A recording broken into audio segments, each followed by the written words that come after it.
Welcome to Mission Evolution Radio Show with Gwilda Wiyaka, bringing together today's leading experts to uncover ever-deepening spiritual truths and the latest scientific developments in support of the evolution of humankind. For more information on Mission Evolution Radio with Gwilda Wiyaka, visit www.missionevolution.org. And now, here's the host of Mission Evolution, Miss Gwilda Wiyaka.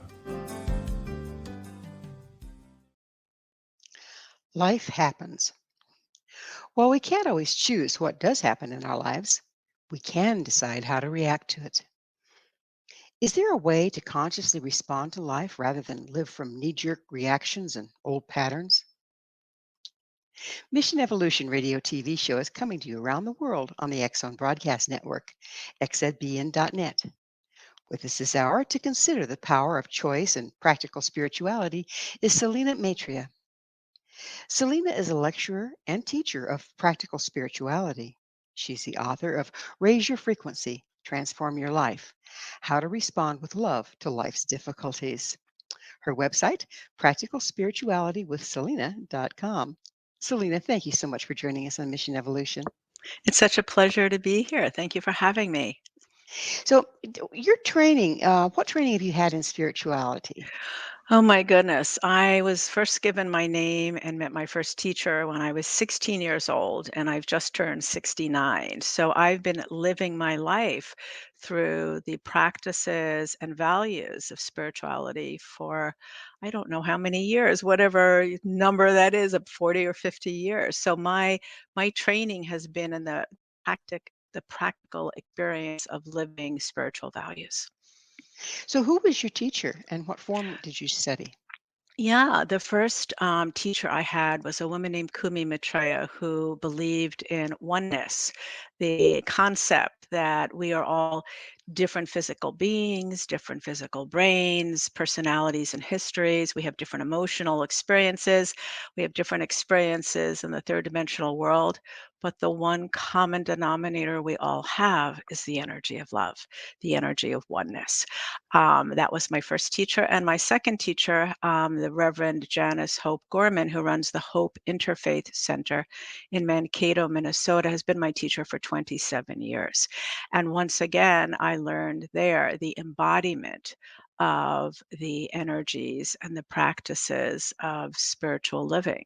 And it's the embodiment of learning how to be in the energies of patience and kindness and compassion that I live every day. And so that's, I've studied with many other teachers, I've gone to workshops, I've read books, but the work of actually embodying the values is my daily practice. Now, is there a particular study like Buddhism Nope. or Nope. no? Nope. The study is oneness. The study is, Buddhism, catechism, Judaism, religions are really different interpretations of the very values that I practice, but they're interpretations through three-dimensional form, through humanity.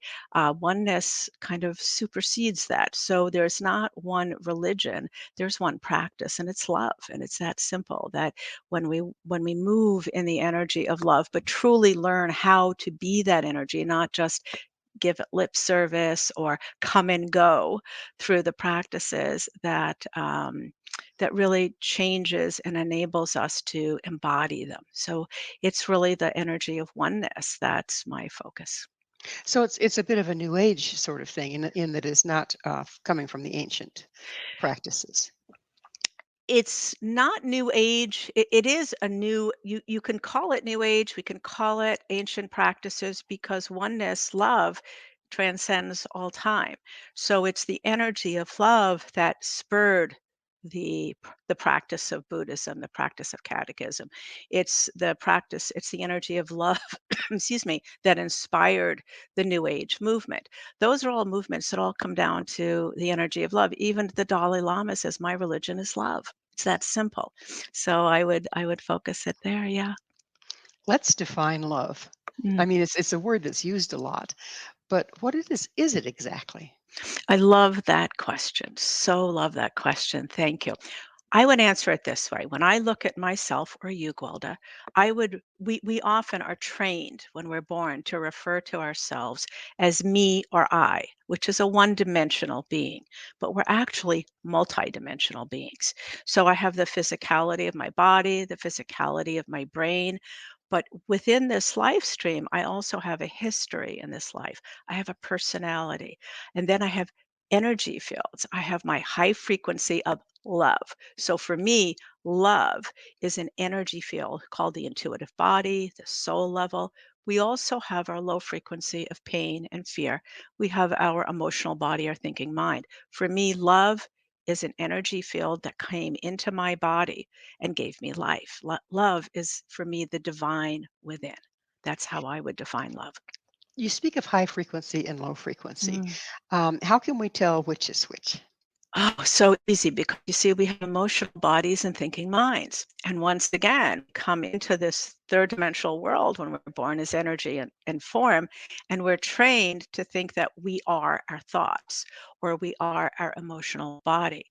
But actually, what we are is the energy of love. So when we're going through our day, Gwilda, and we feel frustrated, we feel impatient, we feel um, intolerant, we feel unkind, we're irritated. Those are symptoms. Those are alerts in my world that we are in low frequency. So anytime we have an emotional charge that's negative or a thought that is negative, we're in low frequency. When we're open and expansive, when we're feeling loving and kind, when we're compassionate and tolerant, then we're in high frequency. When we're going through it, basically, Yeah. feeling judgmental, feeling a Mhm. lot of angst, feeling angry, feeling isolated. Is it we just have to and join love again, or is there a process that we need to go through to clear ourselves in order to bring our frequency back to that of love?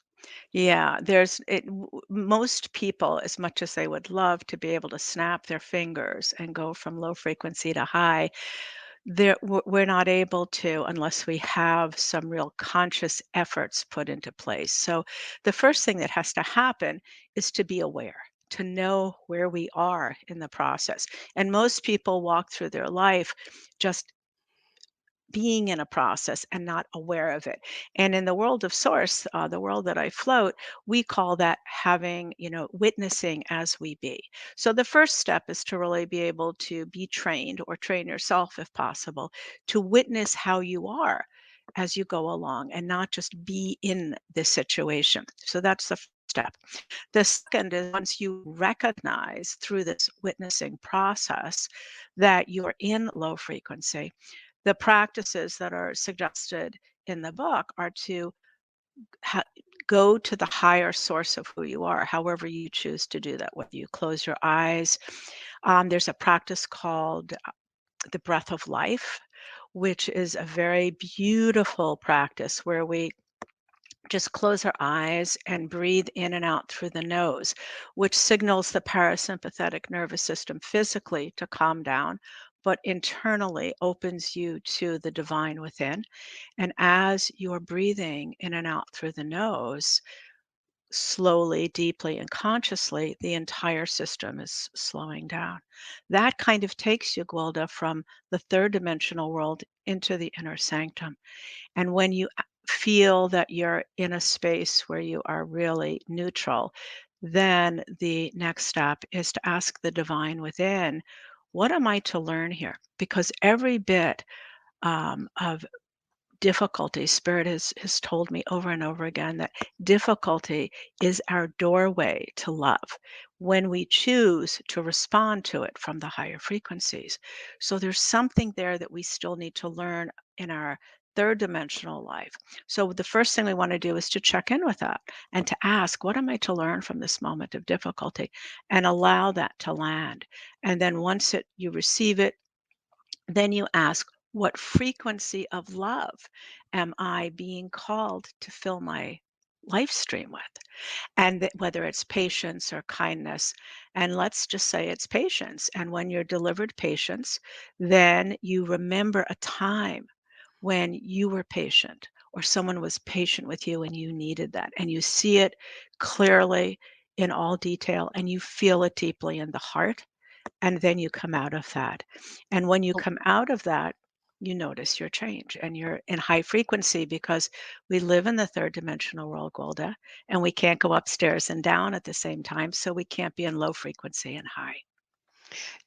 we're about out of time in this segment, but it's there's a fine line between raising your frequency and Mhm, going into denial, mhm, skipping over the process. mhm. How can you tell which one you're doing?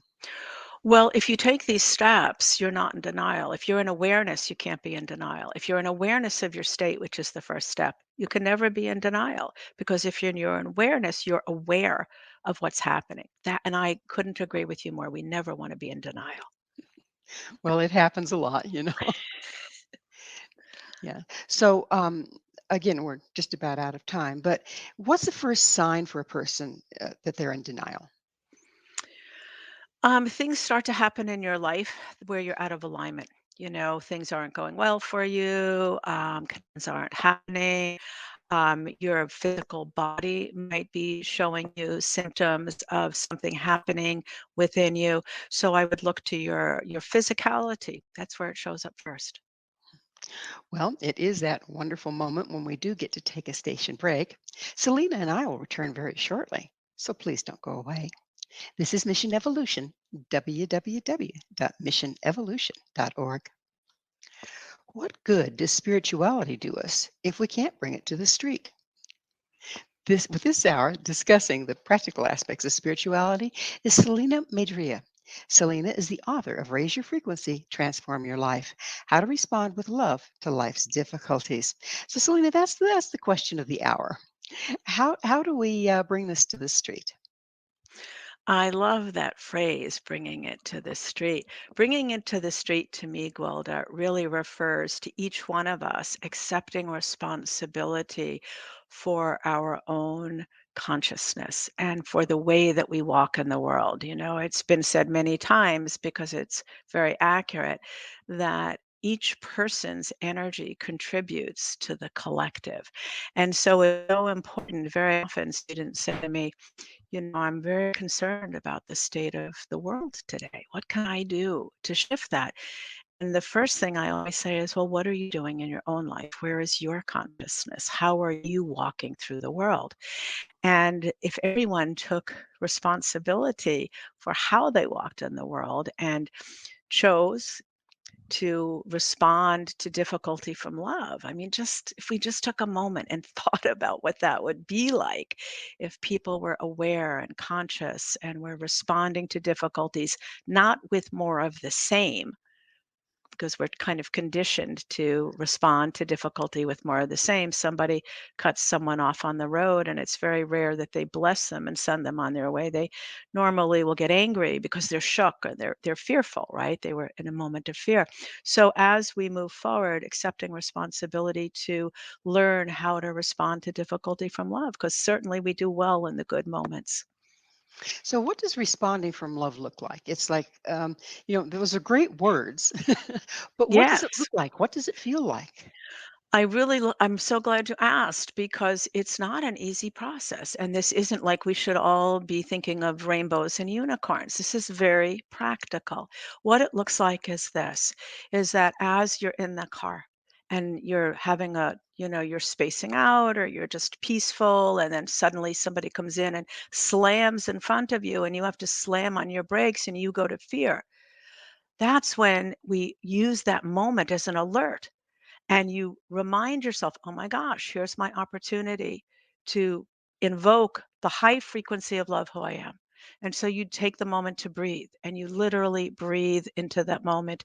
Slow, deep, the breath of life I mentioned a few moments ago. So you're sitting in your car, you can very easily take deep, long, slow breaths and bring yourself back to neutrality. So it's recognizing we're out of alignment with love. It's breathing into it, or if we're in another place and we're not driving, we can go through the steps we talked about a few minutes ago. We're actually able to transform the frequency we're experiencing in the moment. So that's what responding from love is it's recognizing you're out of alignment. It's taking breaths to bring yourself back to neutrality. And then maybe you bless when you're back to neutrality, you bless the driver and you say, hey, slow down, be well, get to your destination safely. That's that's a practice. Is from what you're saying, Mhm, when we go into fear, we go into the back brain, and we don't have very mhm, many resources there: fight, mhm. flight, or freeze, right? So, are you using breath to come back out of the back brain and go back into the front brain where we do have access to Yeah. love and spirituality? Well you see, I don't refer to it as a brain because I'm working with the frequencies within me, and here's what's so interesting. Neuroscience has said the brain does not create anew. What the brain does is recognize that which it knows and creates structure around it. So what the brain is recognizing is frequency, EKGs, EEGs. The brain is full of frequency. If we are in a low frequency of fear, the brain starts to create structure, fearful thoughts. We have worries, we have anxiety. If we're in high frequency, the brain is feeded and fed, rather feeded, that's not a word, it's fed by the high frequency that we are. And suddenly thoughts and feelings of openness and kindness are there.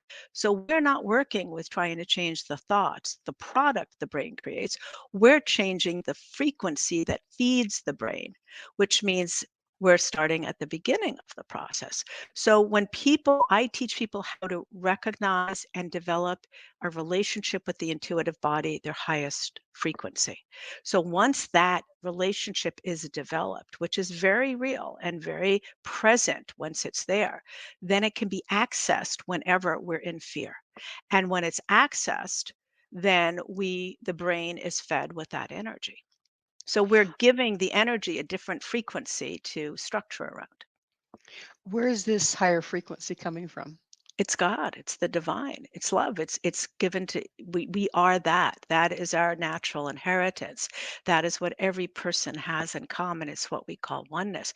And that's what's so beautiful about this, Gwilda, is it doesn't cost us anything except our willingness to learn how to engage that. It's kind of like a muscle in my arm. We have muscles in our arms that are there. When we choose to develop them, um, then we can see them, then they're visible, but they're always there. And so our intuitive body is in everyone. And when we choose to develop it, it becomes very present. It sounds like you say, this is a practice, and the time to start it is not when somebody slams in front of you on the highway, but rather to have it already developed.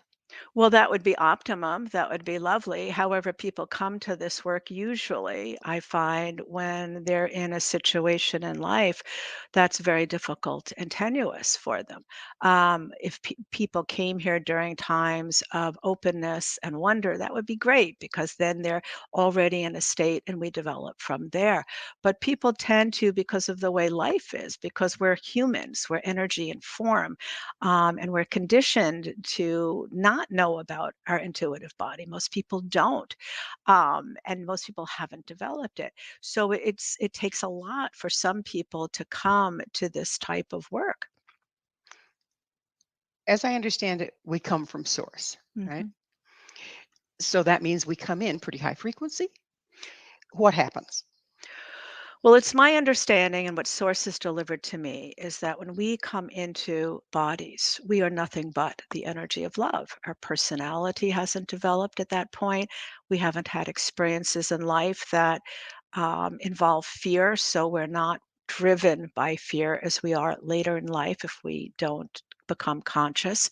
And so we are nothing but love. So, Gwilda, when a baby comes into a restaurant, like a little infant, somebody wheels a little infant in. I've never been in that situation where, that's happened. And not every person in that restaurant isn't kind of craning their heads to connect to that little baby's energy. And while they may not know it, what they're looking to connect to, this little bit of wonder, is high frequency energy. There's something in them that wants to connect to that because there's something in them that has a memory that that's who they are, whether they're conscious in this world or not of that. And so that baby comes in and everybody wants to connect to that energy. As we go through life, as we're raised by our parents and by society, we're raised to be really focused on our thinking mind. I remember my mom, who's a wonderful person, saying to me when I was younger, "What are you thinking?" Right? And those 4 words, carry a frequency. So what are you thinking? We're trained to focus on our brain. We're trained to feel our emotions. And so our emotional body and our thinking mind become prominent. Our intuitive body is rarely mentioned unless we're religious and we go to temple or we go to church. That's the only time it's usually brought into our lives. And and as we move forward, um, when we come to teenage years, that's the first time a lot of people start to question. I know I came to spirituality at 14. And I had things happening in my life that made me question. Another pivotal time for people is somewhere between their 40s, on the 40s on, when they've got everything in life, but they're still not happy and they're wondering why. So there are different parts in our life where we get to come and question and realize that there's a whole aspect of our being that we haven't even tapped into, and that aspect is our intuitive body.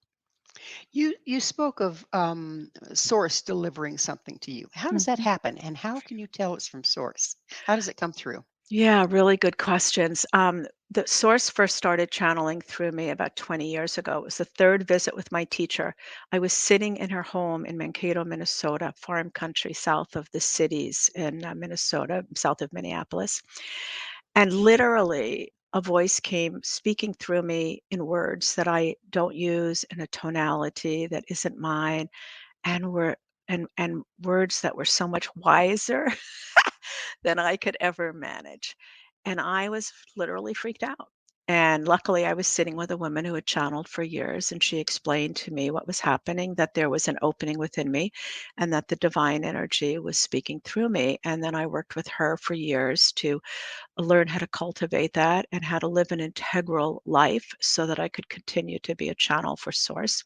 Source speaks through me all the time for my students. I feel as if my life is connected to Source 24/7. When I had my car event in 2013, Source came into the car during the time I was unconscious and told me what was about to happen and what would happen in the next several years ahead. And so I'm in continual conversation with Source. And I know that it's not me because I know what it feels like to think, and I know what it feels like to receive the divine. And it's a very different experience. And the words of the divine, as I said, are much wiser than I could ever be.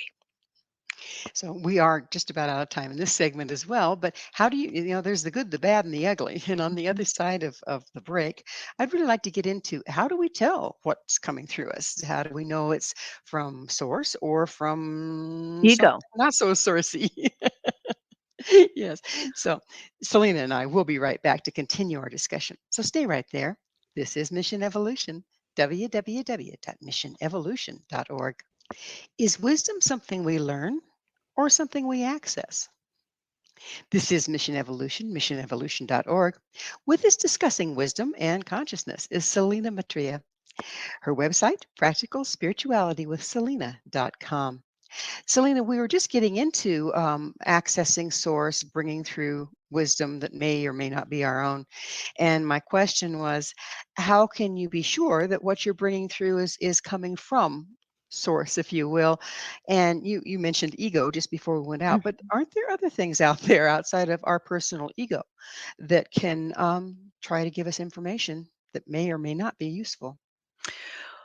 Well, my experience is that the egoic, which is the low frequency, it's the pain body, um, is so rooted in most of us as a directional compass that is the primary source that most people are being moved by, which is fear.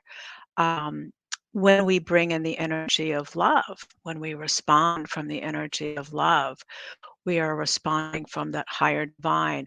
I'm wondering what you're thinking about as other aspects that I might not be considering, Gwilda.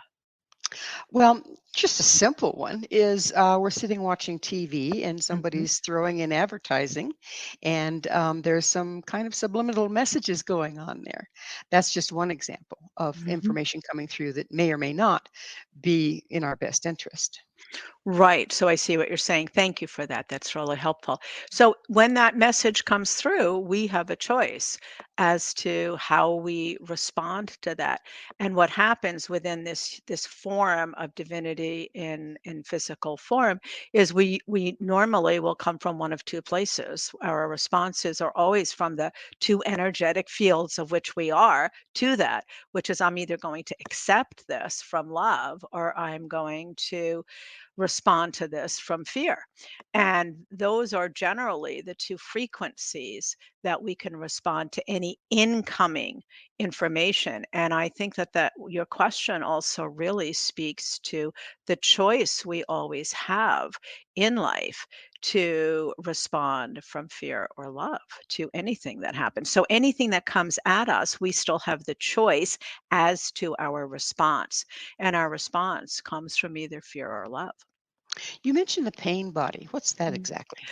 That's the egoic body, that low frequency energy. When we have experiences, whether it's emotional, physical, or spiritual pain, physical or spiritual pain, it's experienced. Whenever we have intellectual, physical pain, we're thinking, we're feeling, um, that is stored in the body, and there's a lot of science to this, a lot of writing about that. So the low frequency pain is what we call the egoic field. It's the pain body. Eckhart Tolle writes about it. Buddhism speaks of it. Many traditions speak of the ego as being an area of pain. Now, we never want to get rid of the ego. The ego has purpose. I love the beautiful truth that Spirit gave me a while back, that we've heard everything that can help can heal, and everything that can heal can harm. So there are times the ego is important. What we do in the work here is we learn how to respond to difficulty not from the pain, but from the higher frequency of love. Because our next moment of creation, Gwilda, regardless of whatever lands in our world, our next moment is created from our last energetic moment of experience. So if we create our next moment from pain, that's what we get. If pain comes to us, if difficulty happens, and we're alert and we're aware, and we say, got to transform this moment before I go on to the next thing I'm about to do, then we're creating our next moments from a higher frequency. So that's How, the work here. how does one transform the moment? How do you do that? What we were talking about earlier in the program, we can go with there's lots of different ways. We can use the breath of life to take that moment of fear, go to neutral, bring it down to neutrality and stay there. We can use the breath of life to transform the moment of fear to neutrality, go to our highest knowing once we have a relationship with the divine within, and ask, what am I to learn? What high frequency energy am I meant to transform into? Transform into that through the steps that we spoke of. And then we move on in the next moment. And it sounds as if, every practice we do, whether it's building our muscles, our arm muscles, if I were to describe to somebody what to do to build an arm muscle, you bio free weight, you pick up the weight. These are the steps that you do with the weight. You put it down, you pick it up every 3 days for the next whatever. The instructions sound cumbersome, but the doing of it is not. So we have different practices that we can take to transform the energy and then move on.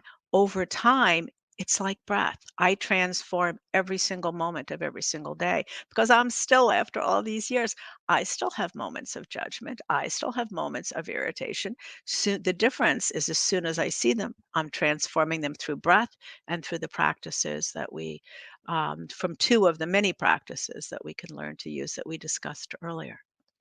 Let's go into frequency a little bit more. Mhm. Um, Reality is built out of frequency. Am I correct so far? Mhm. Okay. Mhm. So that would indicate to me that every frequency has its purpose in the larger scheme of things. And yet Absolutely. here we are judging high frequency from low frequency. Straighten that out for me a little bit, would you please? Sure. I absolutely love where we're going with this because once again, everything that can hurt can heal, everything that can heal can harm. There's no good or bad to this. Low frequency doesn't serve us if we stay inside of it. If we have an event that isn't pleasant and we use it as a landing pad, that doesn't serve us because we're grounded in that. High frequency is the energy of love. There's nothing about that that doesn't serve us. So staying in high frequency is a beautiful way to lead a life. So, but low frequency has its purpose. There's so much for us to learn, to gain. And that's why, in the practice of having an event that's difficult and just moving forward, as you said, you're kind of denying it. But when we're recognizing it, we're acknowledging it, we're not stuffing the emotion or the thought at all. We're acknowledging it, but we're choosing to transform or transmute it into a higher frequency. That's golden. So we need, this life of third dimensional reality contains both frequencies, and we want to utilize them to help us to elevate. So the lower frequencies Mhm. are teachers. Is that what you're saying to me? Absolutely. I love that. They are teachers. They're opportunities for us to see where we're still out of alignment with the energy of love.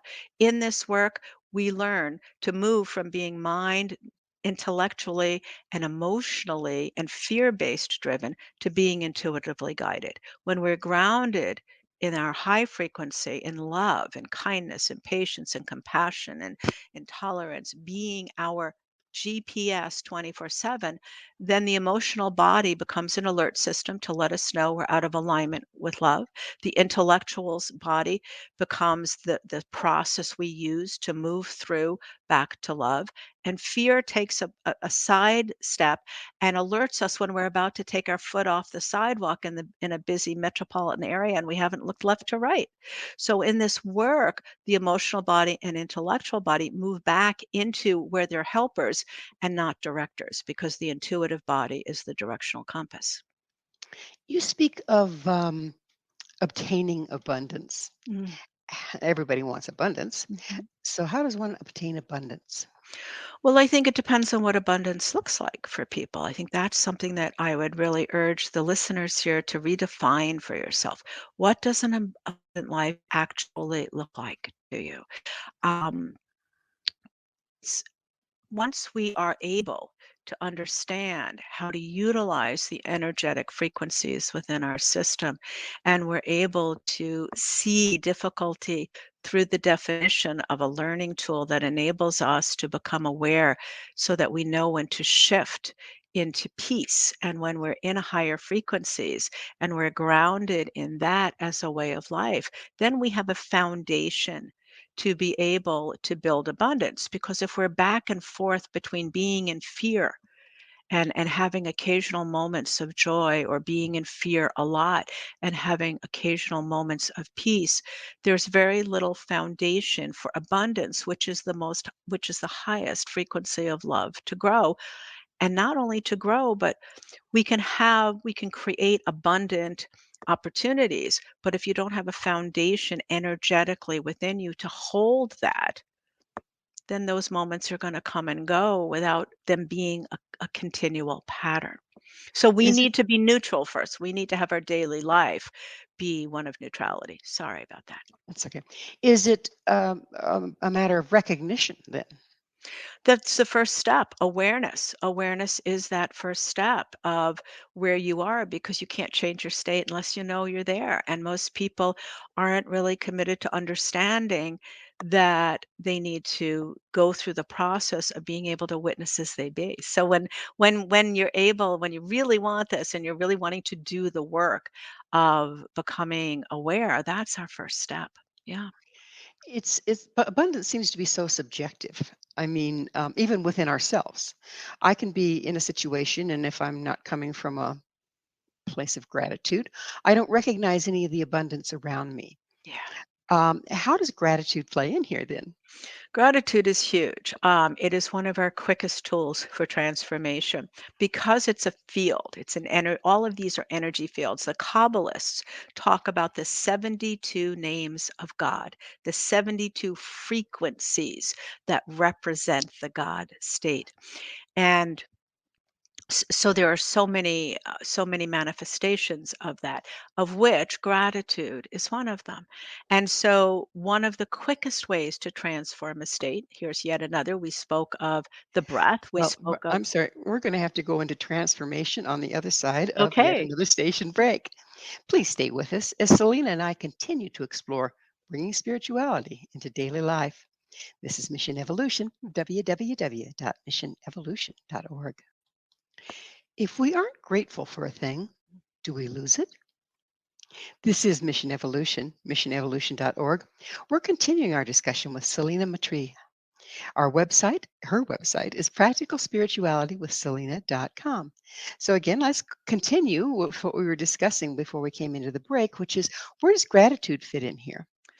Yeah. So gratitude is one of the highest frequencies of love. And that's what I was expressing with the 72 names of God. And it is yet another practice. Active gratitude is a practice we can take when we're in those low frequencies.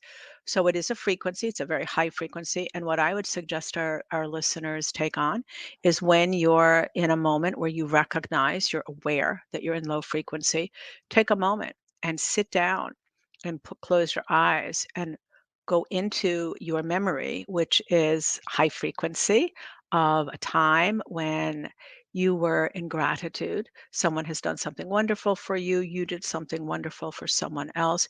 And really feel that moment, seeing it all in your third eye completely, all the descriptions, all of the details, and then feeling it, then direct your energy down toward your heart center and feel it in your heart and do that over with 3 or 4 different experiences and come out of it and see where you are because you can't not be in neutrality and peace. So that once again is another tool, our breath and gratitude, Gwilda, that cost us nothing but our willingness to engage. And if these seem simple to people, I would say fabulous. Try them out because they're very, very powerful tools that really shift our state. So is gratitude a great transmuter then? It is. It's a fabulous transmuter. It is a very powerful energy that's very it's powerful because it's available to us. You know, when we're in form, there are things that aren't available to us.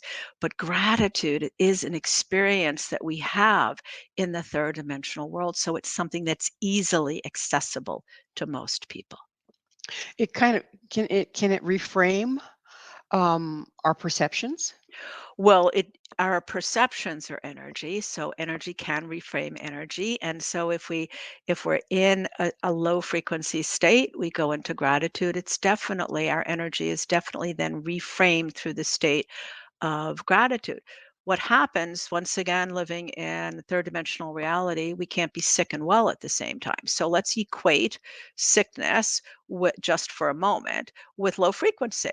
So if you're in low frequency and you want to transmute it, then you go into a higher frequency state because you can't be in a low frequency at the same time you're in high frequency.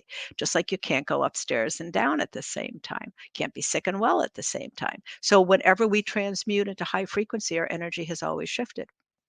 Does gratitude give us an opportunity to recognize things in our environment that we can then use in a positive way versus feeling victim? Yes, because when you're in a higher frequency state, it's open. You see possibilities. When we're in a low frequency state, we don't see possibilities. We only see what has created that low frequency. It's very limiting, it's very closed.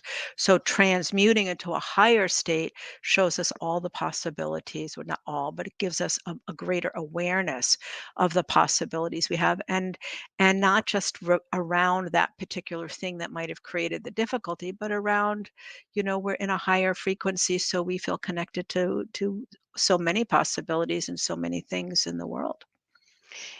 Being on the planet, being in the third dimension, is a particular frequency bandwidth. Is that correct? I'm sorry? Being on the planet, being in physical form, Mhm, encompasses a particular bandwidth of frequency. If we are busy being high frequency, mhm. are we able to ground it to be present in physical reality? We're able to, high frequency is our nature. High frequency already grounded. It is our nature. When we choose to access it, we don't have to ground it because it's already there. That is what came into our bodies and breathed out. Spirit has shared with me that the breath is the physical manifestation of the soul. It's the first thing that comes into our body, and it is that last piece that leaves our body. So it's the breath that already grounds us. And so high frequency is grounded into our body. It's nothing we have to rework to ground. Selena, it's about that time in the show, and I get to ask you, what's your mission? Thank you for that. My mission is to take the work that's in the book that I have been given by Source to share with people, which is the fact that difficulty is meant to be a doorway to love. And my mission is to get out on the road, to reach as many people as I can through workshops, through books, through interviews like this, to share with them and introduce to them their intuitive body, and to let them know that this is a whole tool bag of possibilities of high frequency energy that is here to guide you through your life for your highest knowing and your highest good. Is frequency something one attunes to? It seems like we've been talking this whole hour about Mhm. basically tools for attunement. If that's the case, there's a lot of low frequency in the world. How can we recognize when we're being attuned to the common denominator versus our higher frequency? Yeah, the energetic, the emotional body and the thinking mind are our clearest tools to knowing, our indicators, our alert system to let us know that we're attuning to the collective consciousness rather than to our highest knowing. So whenever we're in any type of fear or discomfort, we're in low frequency. And that's the time to attune for sure to a higher frequency modality. Does exposure help with that? I mean, exposing yourself to people that are also trying to be conscious and tuned to a higher frequency? Sure, reading high frequency material, listening to music, all of that is helpful, but nothing will really move us forward unless we take on the responsibility of doing the work to notice when we're not in high frequency and to choose to shift it. So, when people come to Source and Spirit, they're very intrigued by gems and minerals and angels, and all of that knowledge is very helpful. But really, when we get to a place where we're taking on the work of becoming aware of our own state and shifting our frequency into higher frequency, that's when we're really truly able to see the experiences show up in our own life because that's our job. No shortcuts. No, there really aren't any shortcuts, and I'm very clear on that. It's not a short-term process, it's a longer-term process to learn and to do, and it's a lifestyle. This is a new lifestyle to live in conscious awareness and to choose to shift our frequencies when we're not. What people don't know, Gwilda, is there's actual processes, which is what I want to lay out for people and share with them. Why has this information gotten lost over the years? I mean, you mentioned the ancient forums carried it, and yet it seems to have gotten lost. What happened? I have no idea. I have no idea where it got lost or why it got lost. There is a beautiful story called The Fall from Grace, where there were battles between light and dark, and light lost the battle and lost its ability to know who it was. That is a story that Spirit told me years ago. And in that moment, we had to continually remember who we are. And that's why I believe this work is so important because each time difficulty happens, we have the opportunity to choose love as our response. And in choosing that in the three-dimensional form of physical world, we become that. So each time there's a moment of difficulty, if we take that moment to transmute it, we become the light that we truly are. As more and more, and I speak as if it's going to happen because that's my sincere hope, as more and more of us Mhm. do the practice and catch ourselves and become more conscious and choose to transmute our Mhm. situation through gratitude and through Mhm. love. What do you see changing on the planet? Oh, everything. Absolutely everything. And I can tell you that so profoundly because I've seen the change in my life with this work. I have many, many students I've worked with for the last 20 years. And in the last 3 years of taking people through the work in the book, I took people, my students and other people through work study groups where we took each chapter and worked the practices because the book is filled with practices. So as they use the practices, they change their lives because we are energetic beings and energy shifts and changes and grows. So the changes in them are, they will tell you are wonderful and their lives are so much more deep and integral. So imagine that extrapolated through the world. If everyone became aware, Gwilda, of their emotions and their actions and they chose to change them to love, how could that not be wonderful? And I share that wish with you as well. As we move and evolve into a higher frequency way of expressing on the planet, what do you think is going to be the first signs that there's enough people doing it to make a radical change? Well, in 2012, when everyone was talking about the shifts in 2012, if you remember that, there was a lot of buzz going around because of the Mayan calendar and the predictions. I sat with the Mayans in New York City, and it was remarkable. Only 12 people in the audience with these amazing 7 elders who came to New York City to share.